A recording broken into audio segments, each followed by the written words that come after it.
本文来自微信公众号参观局。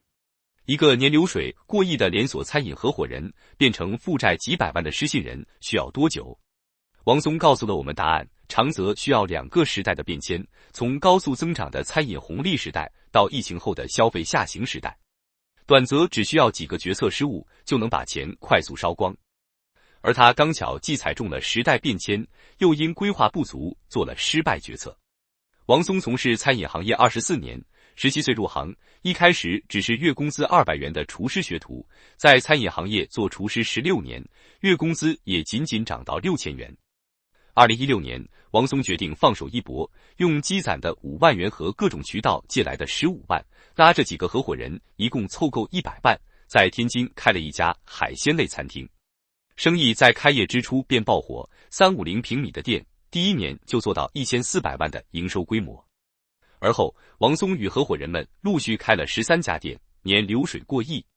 钱赚得太容易，王松他们根本没意识到连锁店已经形成了品牌，需要规范化经营管理，他们甚至连品牌都没有注册。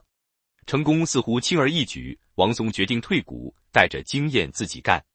但王松没有意识到，这是时代带来的红利馈赠。如果个人能力不足以对抗时代，当老天把馈赠收回后，裸泳的人将一无所有。2019年底，王松一口气装修了2家店，他计划先开3家，做自己的海鲜类餐厅。但考验的时刻很快来临，第1家店刚试营业，疫情便席卷而来，苦苦支撑了1-2年后，王松终于熬不住了，宣告倒闭。投资3家店花了680万，血本无归，还倒欠了200多万债务，变成了失信人。王松的经历只是这几年餐饮人的一个普遍倒影。餐饮是重资产行业，特点是投入前置，必须要有前期硬投入成本，否则没法开业。而员工工资、水电、后续的店铺和宿舍房租，这些都是日常运营成本，每个月都要花钱，更别提流量费、推广费。这3年，许多餐饮小老板的营业额都打不赢成本，开始频繁亏损。摆在面前的似乎只有2个选择，要么认栽，及时止损，前期投入的钱打水漂，要么硬扛，砸钱支出，熬到餐饮复苏。但结果是，大部分都交了学费，成为时代的淘汰者。王松经历这一切后，再去复盘反思，发现其实还有第3个选择，那就是早期就做好长期规划，及时做应急决策，保证现金流过冬。虽然疫情击倒了大批餐饮，但还是有相当一部分餐饮能赚钱。这需要餐饮老板具备相当长远的战略眼光，显然大部分餐饮人并不具备这种能力。所有餐饮人都必须认清一个事实，餐饮的红利时代结束了，供需关系已经改变，餐饮不再是做饭、卖饭这么简单的事情。未来的餐饮从业者必须具备更全面的专业化能力，无论是产品、战略、财务、管理还是运营，缺一不可。以下为王松的口述：1. 从餐饮学徒到年流水过亿。我几乎前半辈子都在从事餐饮行业，17岁入行，到现在已经24个年头了。从一开始月工资200元的厨师学徒，到年流水过亿的连锁餐饮合伙人，再到负债200万的失信人，回顾走过的路，我颇为感慨。我出生于1984年，2000年就入行餐饮，在辽宁鞍山的一家老北京铜火锅做厨师学徒。此后的24年餐饮生涯几乎都围绕着火锅。起初做厨师学徒，一个月工资只有200块钱，干了3年才涨到300多块钱。后来我跟着老板去呼和浩特开了分店，管理整个后厨，工资涨到了2000元。在呼和浩特干了2年，因为房租涨价，老板决定闭店，我又跟着回到了鞍山。2008年，我去了北京一家海鲜自助做刨肉师傅。那家店当年规模很大，是中高端的海鲜火锅酒楼。在此之前，我从未接触过海鲜火锅，也没有接触过高端食材。这段经历让我对装修、食材、管理、员工待遇都有了全新的认知，也让我首次萌生了创业的想法。但奈何资金不够，只能潜心学习，积攒经验。为了更快成长，我调去天津分店，从刨肉师傅转做海鲜师傅，开始学习海鲜加工，包括选材、宰杀、清洗、摆盘等，一直干到2016年。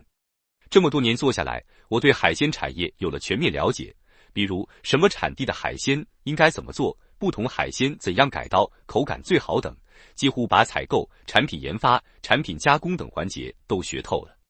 直到这时，我才觉得创业的时机具备了。刚好一个朋友创业做海鲜餐厅做得不错，我考察了这个品类，彼时的天津市场几乎空白，很有前景。海鲜类餐厅虽然是个新品类，但本质还是火锅的吃法，我对自己的产品力很有信心。但我手里只有5万现金，刷了10万信用卡，和朋友借了5万，才凑够20万。又找了4个合伙人，一共投资100万，这才把第一家海鲜类餐厅开起来。原本做好了艰苦创业的准备，没想到刚开业就大获成功。试营业期间，一天日营业额就有6、7千，1周后就达到1万多。350平米的小店，第1年就做到将近1400万的营业额，平均下来日流水接近4万，成本只用了大半年就收回了。当年年底，我们就开了第2家分店。2店成本很高，900平米的大店，投资接近240万，但一开始的生意却不如预期，第1个月赔了15万，第2个月赔了30万。直到第3个月，2店的生意突然爆火，午市、晚市几乎都是满座，每逢周末节假日都大排长队。我记得那一年的11小长假，仅2店的日流水就在10万至12万之间。后来我们陆陆续续又开了几家店，最多的时候一共有13家，加起来年流水过亿，我本人1年就能分红300多万。1年前我月工资才6000元，1年后突然翻身年入几百万。老实说，当时的确有点飘了，没想到创业这么容易。直到失败后才复盘反思，那是时代的成功，并非个人的能力。当年的餐饮市场处处是红利，大部分人都能够乘风赚钱。13家店其实足够形成一个餐饮品牌，需要系统化去管理运营。但当时餐饮太容易赚钱了，我们完全没有意识到要做长期规划，要规范化经营，还是沿用过去餐饮业老一套的干法，连品牌商标、公司都没注册。这也是我做的失败反思之一。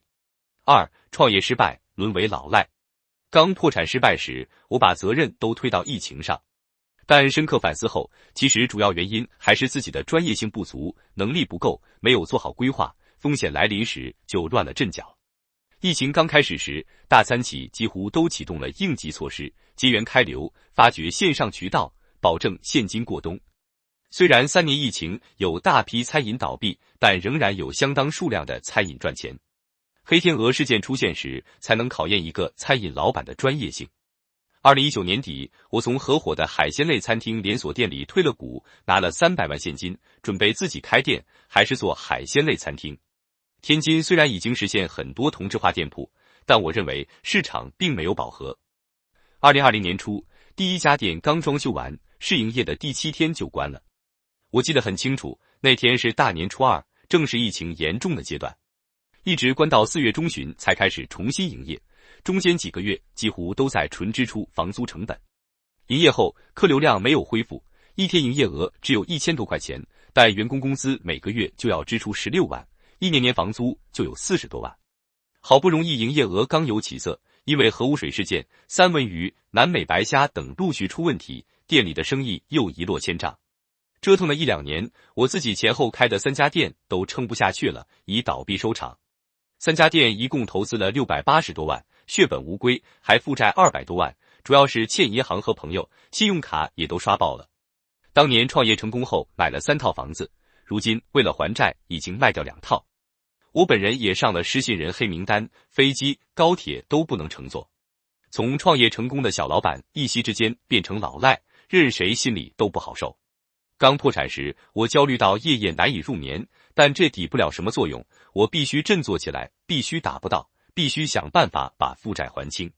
创业失败后，我反思了许多，除了如上所说的没有规范化经营，没有充足的现金流也是失败的重要原因。不是店里的产品不行，也不是缺少顾客吃饭，而是我没能熬住。等到餐饮行业复苏时，我已经因为扛不住高额的房租、员工工资提早离场了。我时常和朋友感慨，如果当时能有一笔投资，或是能提早勒紧裤腰带省出一笔现金流，我一定可以熬过来。任何时候充足的现金流都很重要，这是支撑以后发展的前提。有时候我也在想，当时手里有那么多钱，如果存在银行里，现在会不会过得不错？但这都是后话。如果重来一次，我应该还是会折腾。接下来我还是计划创业做餐饮，因为靠打工还清200万太慢了，我计划在2年内把债还清。过去我只注重开发后厨产品，对于长期规划、营销端、企业管理上都有很大欠缺。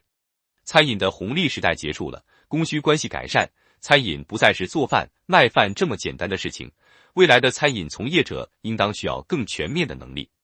我在火锅产业有20多年经验，在海鲜品类上也深造多年，在产品能力上毋庸置疑，我有信心做好。但如今要做餐饮品牌，充足的资金、好的团队、好的管理、好的运营，各方面缺一不可。我计划找几个志同道合的合伙人再次创业，去公司化运作。我的经历在餐饮行业能代表很多人，尤其是疫情后，许多餐饮老板都一夜之间沦为老赖，仅我身边类似情况的就有2-3个人。我想告诉大家，失败不可怕，可怕的是不知道自己为什么失败。去直面失败，在哪跌倒就在哪爬起来。必须要有韧性，必须打不倒，必须要把债还清。3. 结语。近年来，不少餐饮人如王松一样在行业低谷中挣扎，这些经历也清楚地表明，餐饮行业的隐形门槛正在不断提高，仅凭精湛的手艺和简单的经营模式已不足以保证餐饮业的成功。市场竞争的加剧和消费者期望的升级，让餐饮业竞争从单一口味和价格转向服务质量、品牌形象、持续创新的全面竞争。这背后又牵扯到诸多系统化能力，包括数字化管理、标准化操作、员工培训、市场运营等等。在这个瞬息万变的市场，传统的经营路径已不可靠，餐饮业者需投入更多时间和资金打磨和验证经营模式，以精准应对市场需求。同时，随着单打独斗的困难加剧，合伙人和投资者的支持、商业洞察及管理经验显得尤为重要。尽管餐饮创业面临前所未有的挑战，但行业仍然蕴藏着机遇。具备前瞻性思维和勇于创新的餐饮人，特别是那些正处于低谷仍保有勇气和韧性的从业者，仍然有机会突破困境。我们期待每一位餐饮人都能更加繁荣的事业，构建繁荣的餐饮店。